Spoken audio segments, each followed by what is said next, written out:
My concerns for the future of our country are deeply held. The Republican Party has floundered in its effort to shrink the size of government and restore our constitutional republic.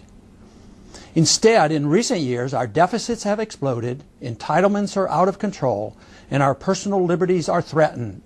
We have embarked on a dangerous and expensive foreign policy, acting as the world's policeman and nation builder. Very simply, we no longer can afford the extravagance of this ever-growing and intrusive government, both at home and abroad. Last year alone, our long-term obligations increased by $4.6 trillion. The problem seems overwhelming, but in reality, they are not complex. We only need the will to go forward with the solution.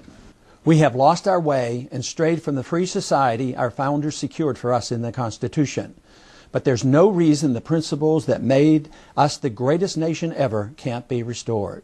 We merely need to respect and follow the rule of law, the U.S. Constitution, and elect leaders determined to stand firm in its defense. Liberty, once again, must become more important to us than the desire for security and material comfort.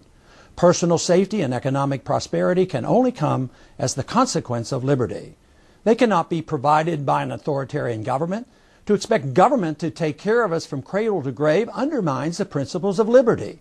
Returning to the dark ages of dictatorship is no substitute for resuming the most modern and grandest experiment known to man, promoting human liberty, by strictly limiting the arbitrary power of government. Political and economic conditions today are at a crucial crossroads. A financial crisis is looming, and our foreign policy of empire building cannot last. Both conditions threaten our prosperity, safety, and above all, our liberties. The foundation for a police state has been put in place, and it's urgent we mobilize resistance before it's too late. But today's problems need not lead to despair. Instead, we must become energized and use this time of turmoil to offer the American people the solution found in freedom in all that we do. We must reject the bureaucratic management of our lives and the economy. We stand on the threshold of a true revolution of ideas. As the welfare warfare state loses its steam, we now see how the seeds of the freedom movement over the past 40 years are starting to bear fruit.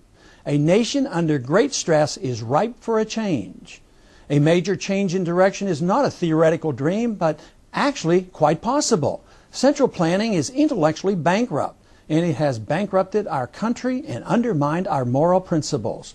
Respect for individual liberty and dignity is the only answer to government force that serves the politically and economically powerful.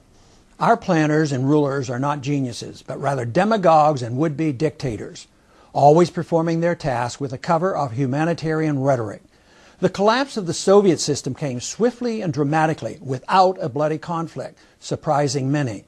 It came as no surprise, however, to the devotees of freedom who have understood for decades that socialism was doomed to fail. Communism, like all socialism, failed intellectually and failed practically. And so too will the welfare warfare state fail. And then our cause will be heard. The love of liberty will not die. Opportunity is now at our doorstep. We need now only to mobilize the army of true believers to present the case for the principles that built America and can make her great once again. The American experiment over the past 200+ years has provided us with the greatest amount of personal freedom and subsequent wealth known in all of history. Yet today, because of our careless attitude toward freedom and the responsibilities it requires, we face a crisis that everyone recognizes, but few understand. A free society is based on the key principle that the government, the president, the Congress, the courts, and the bureaucrats are incapable of knowing what is best for each and every one of us. They don't know how to run the economy, regulate our lives, or manage a world empire. A government as a referee is proper. But a government that uses arbitrary force to direct every aspect of society threatens freedom. Such governments have failed thousands of times over the centuries. The time has come for a modern approach to achieving those values that all civilized societies seek. Only in a free society do individuals have the best chance to seek virtue, strive for excellence, improve their economic well-being, and achieve personal happiness. It is only through this personal effort that peace and freedom can be secured. The worthy goals of civilization can only be achieved by freedom-loving individuals. When government uses force, liberty is sacrificed and the goals are lost. It is freedom that is the source of all creative energy. If I am to be your president, these are the goals I would seek. I reject the notion that we need a president to run our lives, plan the economy, or police the world. Our goal always should be the preservation of liberty. It is much more important to protect individual liberty and privacy than to make government even more secretive and powerful. These goals are worth fighting for. There is hope for America. Please support me in these efforts. Thanks for listening. The field for